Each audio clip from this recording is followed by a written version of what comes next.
Bangbangan Dalan, tampok sa Pindang Festival ng Mangaldan, Pangasinan. Makibalita tayo live kay Jasmine Gabriel. Jasmine!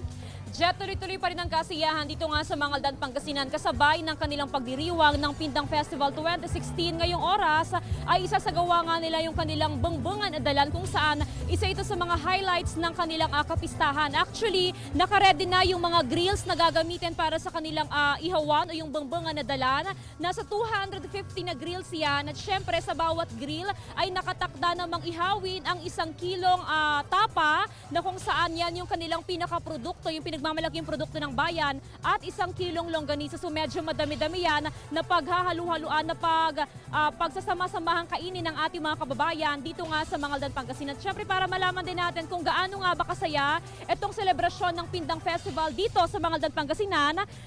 Kumustahin natin yung mga kapuso natin from Mangaldan Water District na ngayon pa lamang ay nakahanda na para nga sa selebrasyon ng Pindang Festival. Ayan ma'am, Happy Pindang Festival 2016. Ma'am, kumusta naman so far? Nakaredy na ba yung ating mga iihawin sa ating mga grill? Opo, nakahanda na po. Okay. Aside ma'am dun sa tapa at sa longganisa na i-provide ng local government unit, ano naman yung iba pang mga iihawin po ninyo dyan? Secret. So kailangan talaga ma'am secret, no? Para ma-surprise sila kung ano yung nakahanda para sa amin. But anyway ma'am, super excited tayong lahat para sa selebrasyon. Super.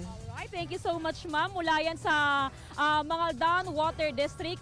Alamin pa natin yung ilan pang sitwasyon dito sa Mangaldan maya-maya lamang, Jet. Balik muna sa'yo dyan. Maraming salamat, Jasmine Gabriel.